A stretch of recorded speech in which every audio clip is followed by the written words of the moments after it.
제가 살아온 62년의 세월, 그중 가장 찬란했지만 가장 시커멓게 타버린 두 해를 이야기하려 합니다. 마치 가을 햇살 아래 반짝이는 은빛 억새 같던 제 삶이 한순간에 잿더미가 되어버린 이야기입니다. 그날은 유난히 쓸쓸한 가을날이었습니다.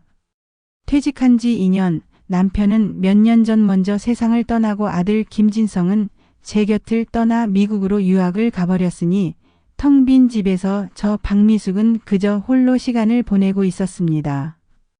늘 가던 동네 공원 벤치에 앉아 멍하니 낙엽을 보고 있는데 낯선 청년 하나가 다가와 말을 걸더군요. 저기, 혹시 여기 앉아도 될까요? 그 목소리는 맑고 청량했습니다. 고개를 들자 앳된 얼굴의 청년이 환하게 웃고 있었습니다. 22살 이재환이라는 이 청년은 저의 아들 김진성보다도 훨씬 어렸습니다. 그는 제게 시를 좋아하냐고 묻더니 벤치에 앉아 나직이 시를 읊어주었습니다. 그의 목소리는 마치 갓 피어난 풀잎처럼 싱그러웠고 시를 읊는 눈빛은 별처럼 반짝였습니다. 살면서 단 한 번도 받아본 적 없는 순수한 찬사와 관심에 제 마음속 굳게 닫혔던 문이 스르륵 열리는 것을 느꼈습니다. 그는 매일같이 공원으로 저를 찾아왔고 우리는 몇 시간이고 이야기를 나누었습니다. 그는 어릴 적 부모님을 여의고 홀로 자랐다며 외로운 눈빛을 비추었습니다. 제가 따뜻한 눈으로 그를 바라볼 때마다 그의 눈에는 저에 대한 깊은 신뢰와 의지가 서렸습니다. 저는 그의 어깨를 감싸 안으며 마치 잃어버린 아들을 되찾은 듯한 위로를 얻었습니다. 하지만 그와 함께하는 시간이 길어질수록 제 마음속에서는 알 수 없는 설렘이 고개를 들기 시작했습니다. 이 감정은 혼란스러웠습니다. 아들보다 어린 청년에게 느끼는 감정이 사랑이라니. 하지만 그의 순수한 눈빛과 따뜻한 말 한마디 한마디가 제 메마른 마음에 단비처럼 스며들었습니다. 어느 날 그가 제 손을 잡았습니다. 따뜻하고 부드러운 그의 손길에 제 심장은 미친 듯이 날뛰었습니다. 제 머리는 이 관계가 옳지 않다고 소리쳤지만 제 마음은 이미 그의 손 안에서 녹아내리고 있었습니다. 저는 마치 금지된 과일을 맛보는 이브처럼 두려움과 설렘 속에서 그에게 빠져들었습니다. 우리 둘의 만남은 공원을 넘어 카페, 영화관, 그리고 늦은 밤 인적이 드문 한강변으로 이어졌습니다. 그는 저를 누나라고 불렀고 저는 그를 재환 씨라고 불렀습니다. 주변 사람들의 시선 따위는 중요하지 않았습니다. 오직 그와 저 두 사람만이 존재할 뿐이었습니다. 하지만 주변 사람들의 눈을 완전히 피할 수는 없었습니다. 저는 그를 만나러 갈 때마다 젊은 옷차림에 화장을 진하게 하고 나섰습니다. 혹시라도 아는 사람을 만날까 봐 늘 불안했습니다. 한 번은 백화점에서 아는 언니를 만난 적도 있었습니다. 언니는 제 옆에 서 있는 이재환을 보더니 누구냐고 물었습니다. 저는 순간 당황하여 얼굴이 하얗게 질렸습니다. 그때 이재환이 능청스럽게 웃으며 제 팔짱을 끼고는 저의 조카라고 대답했습니다.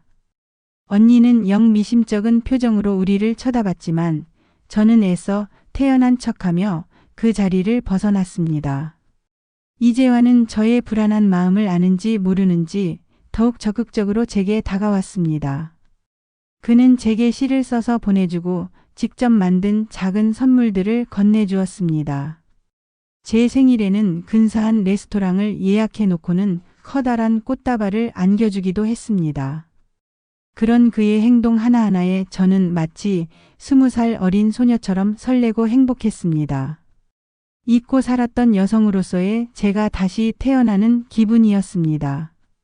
그날 밤 저는 그의 원룸에서 그의 품에 안겨밤을 지새웠습니다. 처음으로 남편이 아닌 남자에게서 느껴보는 뜨거운 감정이었습니다. 제 심장은 쿵쾅거렸고 몸은 후끈 달아올랐습니다. 그는 제 귀에 대고 속삭였습니다. 누나 사랑해요. 누나 없으면 못 살아요. 그의 말 한마디 한마디가 제 심장을 꿰뚫었고 저는 마치 덫에 걸린 나비처럼 그의 유혹에서 벗어날 수 없었습니다. 그와의 밤은 잊고 살았던 저의 젊은 날을 다시 불러온 듯 했습니다. 하지만 행복의 그림자 뒤에는 늘 죄책감이 따라붙었습니다. 먼저 떠난 남편에 대한 죄책감, 그리고 무엇보다도 아들 김진성에게 미안한 마음이 저를 짓눌렀습니다. 제가 만약 아들이 이 사실을 알게 된다면 얼마나 큰 충격을 받을까요? 상상조차 하기 싫었습니다. 하지만 그의 품에 안겨 있을 때만큼은 모든 것을 잊을 수 있었습니다. 그의 젊고 단단한 몸이 저를 감쌀 때마다 저는 마치 세상에 오직 그와 저만이 존재하는 듯한 착각에 빠졌습니다. 저는 그에게 돈을 아낌없이 주었습니다. 그는 매번 미안해했지만 저는 그가 행복하다면 얼마든지 줄 수 있다고 말했습니다. 그는 저의 카드와 차를 마음껏 사용했습니다. 저는 그의 행복이 곧 저의 행복이라고 생각했습니다. 마치 잃어버린 청춘을 되찾은 듯 저는 이 금지된 사랑에 모든 것을 걸었습니다. 우리의 관계는 뜨겁게 타올랐지만 저는 종종 알 수 없는 불안감에 휩싸였습니다. 그는 가끔씩 연락이 두절되거나 약속에 늦는 경우가 잦아졌습니다. 제가 어디에 있었냐고 물으면 그는 늘 시큰둥하게 대답했습니다. 친구랑 있었어요. 별거 아니에요. 저는 그의 말을 믿으려 노력했지만 제 마음 한구석에는 싸늘한 의심의 씨앗이 자라나고 있었습니다. 그는 어느새 저에게서 돈을 요구하는 일이 잦아졌습니다. 처음에는 생활비가 부족하다며 작은 돈을 부탁했지만 점차 액수가 커지더니 나중에는 무슨 사업을 한다며 큰 돈을 요구하기도 했습니다. 저는 그의 말을 의심하면서도 혹시라도 그가 저를 떠날까 봐 두려워 그의 요구를 들어줄 수밖에 없었습니다. 어느 날은 그의 휴대전화에서 모르는 여자 이름이 찍힌 문자를 본 적도 있습니다. 제가 누구냐고 묻자 그는 당황하며 친구의 여자친구라고 변명했습니다. 그의 눈빛은 불안하게 흔들렸지만 저는 애써 모른 척했습니다. 그의 거짓말을 알면서도 그를 잃을까 봐 두려워 외면했습니다. 어느 날 아들 김진성이 갑자기 한국으로 돌아왔습니다. 저는 아들의 갑작스러운 귀국에 깜짝 놀랐습니다.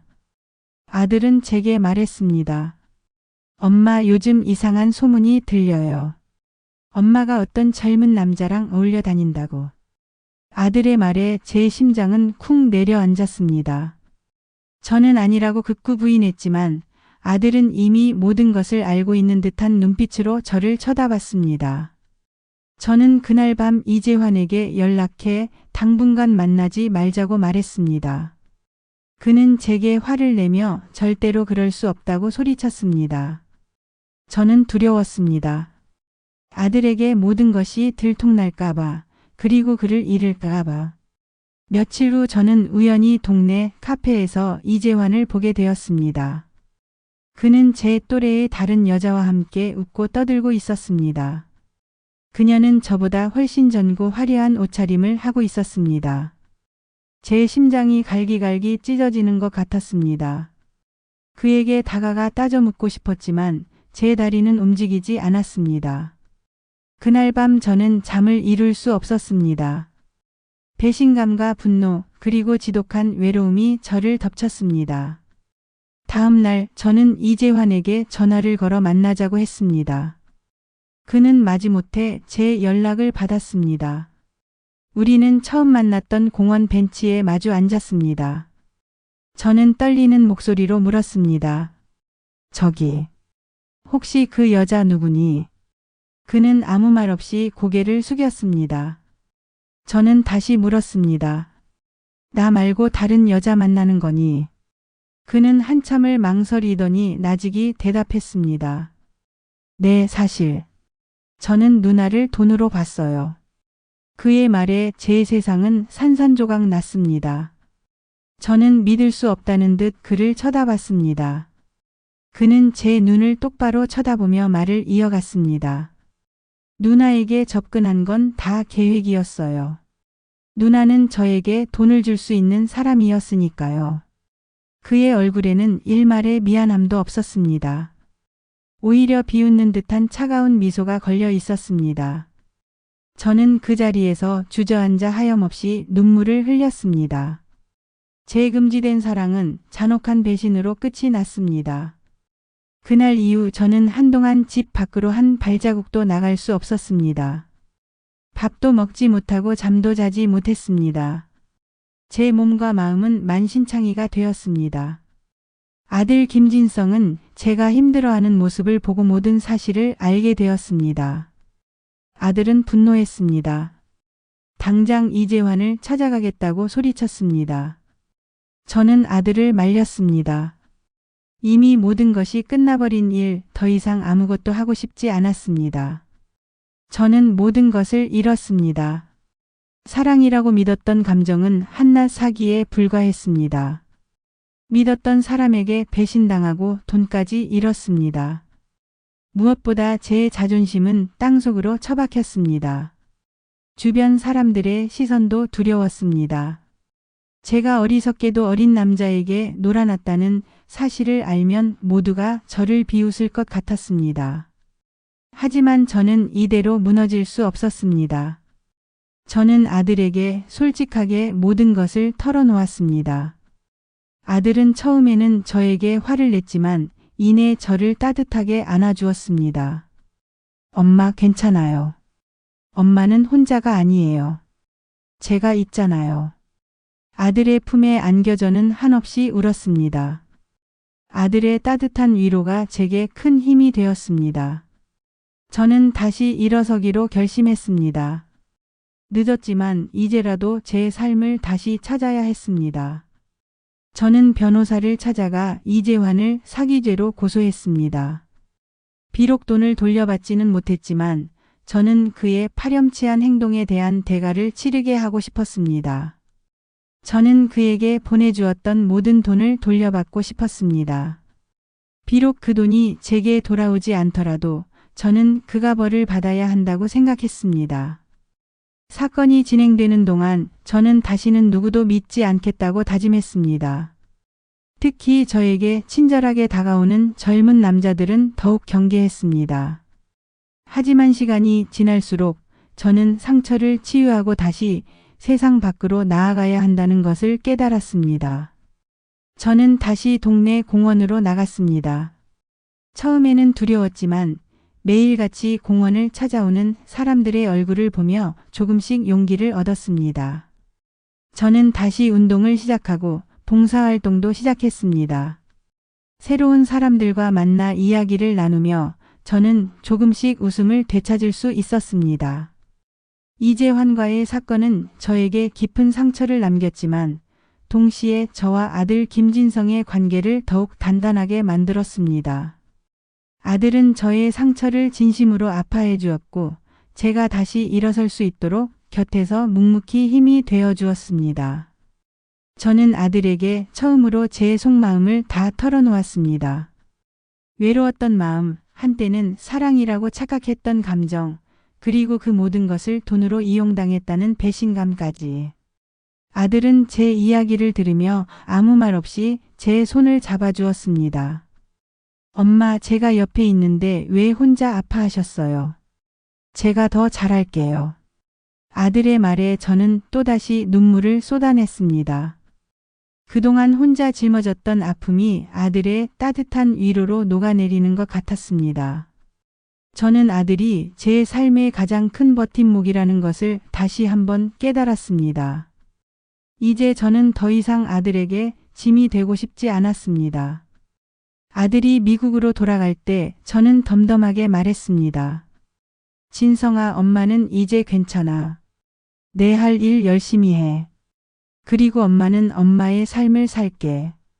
아들은 제 말을 듣고 눈물을 글썽였습니다. 우리가 이렇게 솔직하게 서로의 마음을 터놓고 이야기한 것은 정말 오랜만이었습니다. 어쩌면 이재환과의 비극적인 만남은 저와 아들이 서로의 소중함을 다시 깨닫게 해준 계기가 되었을지도 모릅니다. 저는 상처를 치유하기 위해 스스로에게 많은 시간을 주었습니다. 매일 아침 일찍 일어나 공원을 걷고 그림을 배우기 시작했습니다. 오래전부터 꿈꿔왔던 일이었지만 늘 바쁘다는 핑계로 미뤄왔던 일이었습니다. 붓을 들고 하얀 캔버스 위에 색을 입히는 동안 저는 비로소 제 안의 아픔이 조금씩 치유되는 것을 느꼈습니다. 그림은 저에게 새로운 활력을 주었고 저는 그림을 통해 제 감정을 표현하는 방법을 배웠습니다.